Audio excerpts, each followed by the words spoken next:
Hello and welcome. My name is Amanda, and today I have for you my list of series that I want to read and finish in 2019.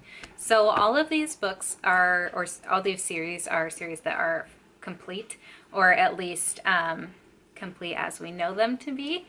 Some of them I've started already, and there are 4 of them that I haven't started yet, but I own all the books in the series, and they're ones that I would like to get to this year. So I'm going to start with the series I want to finish that I've already started. And the first series is the Abortion series by Garth Nix. This is I think it's a 3-book series with one prequel or 2 prequels. Anyway, there's 5 books total. I've read just the first book in this, which is called Sabriel, and I really enjoyed it. It's actually a series that Skylar picked up for me 2 years ago, maybe, for my birthday, and it's taken me a while to get through, but I think he found this series because it was recommended as a series to read if you liked Harry Potter.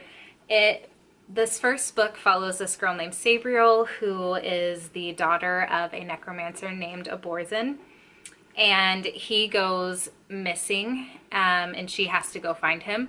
So she also has his powers of necromancy. She has to go over into... The world is kind of divided at this point. I don't remember what the divide is called. It's been a while since I've read this. And then she basically has these magic bells. I believe there's like 9 or 12 of them. They each have a different function and helping to bind bodies to like their death and stuff. And there's this cat named like Morget or Mago or something like that, who has been bound by Abortion, and he is actually this like demon thing, and when his collar comes off, he turns into this really scary creature. And he's really sassy and funny, but he helps Sabriel during this quest. And so I have 4 more books to read, and I believe the next one, Lyriel, does not follow Sabriel's journey. I think it follows a different character, so it'll be interesting to see how these books connect and form the trilogy, but I did really like this book. It took me a while to get through. It's kind of a bit of a chunker, but it's a young adult fantasy, so the writing in it is pretty big, and it's not too bad. So I think I only need 1 more book in this series to finish it off, and then I will be good to just binge read them. So the next series is another book that actually Skylar prompted me to read, the big non-reader in the family, but that is Ender's Game, or the Ender's Saga by Orson Scott Card. So I started Ender's Game, which is part of the Ender Saga, and then I know there is a kind of parallel series called Ender's Shadow, I want to say, that follows Bean. But I want to read this series, which is 4 books total, and I do have all 4 of them. This does read as a standalone. It had a really intense ending, and I would like to see where it goes from there. I just haven't picked it up in quite a while, so I think it would be really interesting to see how the series finishes up, and then maybe eventually, not for 2019, but then read the parallel series, which I believe my brother read and he really liked. So this is another series I want to finish up in 2019. The next series I have is kind of popular right now, mostly probably because the last book just came out in 2018, but that is the Fallen Kingdom series by Morgan Rhodes. I started listening to the series on audiobook, I want to say last year, and I believe I got up to book 4, which is Frozen Tides. And there are 2 more books after. So it's a 6-book series. And I really want to finish it, but I kind of feel like I know the big events of what's happened. I don't really remember which book I ended on or even how it ended.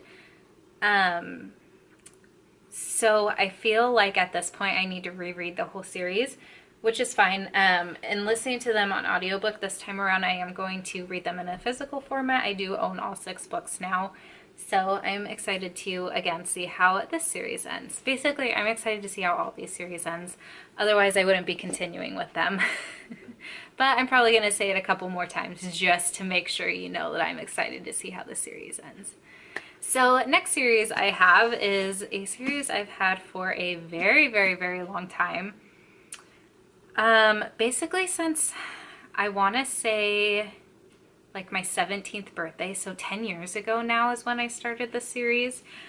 Because my friends were reading it, and then it was also turned into a TV series, and that is Gossip Girl by Cicely von Ziegler. I don't know if that's how you pronounce her last name. Yeah, so I really loved the series. I actually even met Chase Crawford at one point up near like the UW in Seattle. I have a poster signed by him. I liked the show. I never finished the show. I never finished the books. But I would like to get back into reading them just because I do, well, I owned all of the books except for one, and I just recently purchased the last one on Thrift Books. So this, I believe, it's another series I'm going to have to start over again because I don't remember who was in a relationship with whom at the end, and I don't even know what book I stopped on. But I think I've read 6 of the 13 books, I want to say. This is the prequel. So there are 12 books in the series plus the prequel. So yeah, just see if we ever find out who Gossip Girl is and who Serena and Blair end up with and Nate and, you know, all those characters. And then I can binge watch the TV series when I'm done. So then, next series that I want to get into and finish is the Outlander series by Diana Gabaldon. I have read the first book, which is Outlander, and I'm part of the way through the second book, which is Dragonflight and Amber. And there are 8 books total in this series.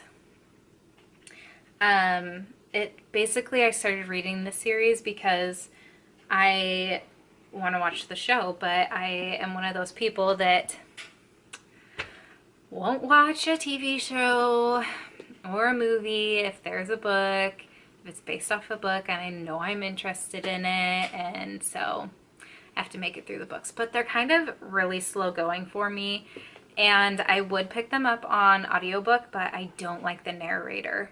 So I have to keep slogging through them in physical format. But then they're big and heavy to hold, and I almost wish I didn't buy the physical format and I just bought ebooks, but whatever. I've got them all. So hopefully I'll finish Dragonfly and Amber before the end of 2018. I probably won't though, so that'll probably be the first one I start off with in 2019. So then another series that I have started that's along the historical fiction vein is the Plantagenet and the Tudor series by Philippa Gregory. I started collecting these books a couple years ago from my bookstore, or my used bookstore that I really like. And at that point, they were still separated into the Plantagenet series and the Tudor series. But since then, they've merged, and so there are 15 books total in the series. And I've read 2 of them, not in order. I read The Other Boleyn Girl because I didn't know it was part of a series, and then I read The Constant Princess.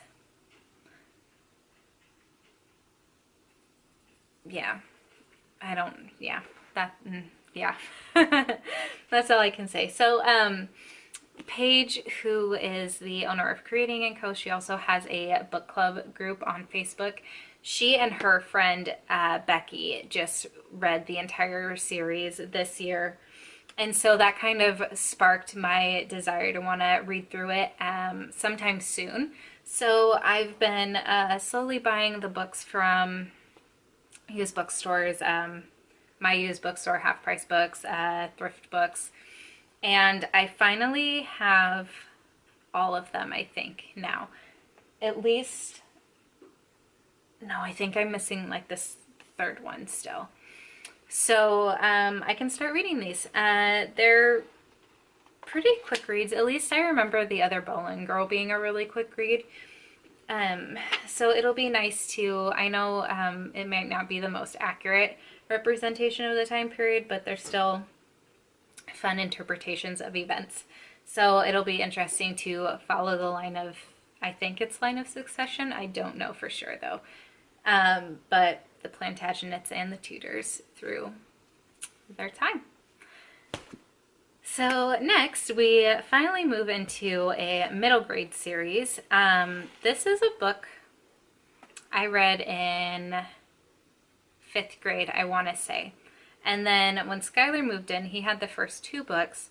And then I decided, well, I found out it was a series and decided that I wanted to read all of it.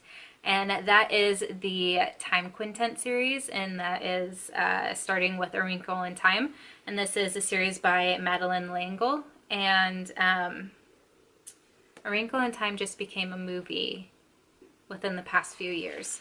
So yeah, nice little introduction into sci-fi. It's a fun read, good characters to follow, and it'll be interesting to see how the darkness takes over the worlds and what the kids do too, and their dad does to kind of push back on that. All right, next series, and this is the last series of books that Time Quintet. Or Quintet. Quint is 5. There's 5 of them. There's your math lesson for the day. Now, into another series I have been kind of slowly collecting until I found a really good condition of the box set. This is a book I've heard about for a long time, probably since I want to say 5th grade, and when I finally read this, I was so shocked that I had friends that were reading this book in 5th grade because it's a little risque at points. But that is Wicked by Gregory Maguire, and this is the Wicked Years series, and there's 4 books total. I've read the first 2 books, which are Wicked and Son of a Witch, so I still have A Lion Among Men and Out of Oz left. I just think these are really fun kind of fairy tale retellings. At first when I read Wicked, I didn't really know how I felt about it because it was different than what I had anticipated the story to be like. I actually had listened to the soundtrack because I like binge watched Glee, and then as I would listen to like Glee radio on Pandora, there would be Wicked songs that would pop in. So I basically knew the story just because of the songs, but because the songs weren't played in order of like the Broadway production, I had certain ideas about what was happening that it was funny to have kind of unravel for me as I was reading. So yeah, I really like this. I've also read Confessions of an Ugly Stepsister, which I really liked. I think I like that more than Wicked. And then I also have Mirror on my shelf right here. So I like his books and I would like to read more. So those are all the series I have started that I want to finish. And now to move into the 4 series that I own completed but have not started. So the first one is the Grishaverse by Leigh Bardugo, starting with Shadow and Bone. These books, let's see, I wanted to pick them up because the Six of Crows duology was really popular the past 2 years. And I've heard mixed reviews on whether you should start out by reading the Grishaverse trilogy or just jump into it. I think though I would like to have a background of the Grishaverse and what that entails and everything before I move into the duology. So I am really looking forward to reading this, and I think these covers are so stunning. So that's the first series I want to start, and it is a trilogy, so there's 3 books. The next one is the Magician's Trilogy by Lev Grossman. I think this is another series that was on a list of pick this up if you liked Harry Potter, so I did. Yeah, I don't know a whole lot about it. It's been a while since I've read the synopsis on the back, and that's kind of okay. I also know that this is, well, original series on Sci-Fi. I know this is a TV show. And I feel like there's mixed reviews. Either you really love the TV show or you really hate it. And you either like hate it if you've read the series or you love it if you haven't. So it'll be interesting to kind of compare when I get through the trilogy there. The second to last series that I have is Percy Jackson and the Olympians by Rick Riordan. This is actually a middle grade fantasy series that I never heard about when I was around that age. I did the whole Narnia phase, I did the whole Harry Potter phase, never got into the Percy Jackson phase though. So I found a box set at my local used bookstore for a really good price, and all the books are in amazing condition. So I thought it'd be a good time to pick these up. And if I don't like them, or if I do like them, I can keep them either way. And my boyfriend's 7-year-old is getting more into reading books, so soon he'll probably really enjoy picking up Percy Jackson books. So excited to see how these go. I know this is definitely a fan favorite for a lot of people that grew up with this series. And then if I do really like the Percy Jackson series, I'm going to move into the Trials of Apollo series. But again, not for 2019, probably for 2020. And the last series I want to start and finish in 2019 is Shades of Magic. Yeah, that's what it's called. This is a 3-book series, so it's a trilogy. I picked this up obviously because it was really hyped for the past couple of years. What I know about it is there are like 4 different Londons, and there's this guy named Kel who has the magic to go between them, and I think he smuggles things in and out of certain places. I don't really know. So it seems interesting, and I'm excited to see where I land on the spectrum of whether I like this book or I don't like this book. I have read only books by under Victoria Schwab, not V.E. Schwab. So I've read her middle young adult books and not so much her adult books. I've read the, what is it, Monsters of, what is that one? Anyway, the Savage Song duology, and I really like that. And then I also read City of Ghosts, which was middle grade, that I didn't really like so much. So it'll be interesting to see what I think of her adult series. So those are the, how many? 1, 2, 3, 4, 5, 6, 7, 8, 11, 12. 12 series that I want to finish in 2019. This is one of my big goals for 2019, at least reading wise. I would love to know what goals you have set for yourself, if you have started or finished any of these series, which ones you liked, which ones you didn't, just your ideas and opinions on them. Please let me know down in the comments below, and I will chat with you there until my next video. Bye!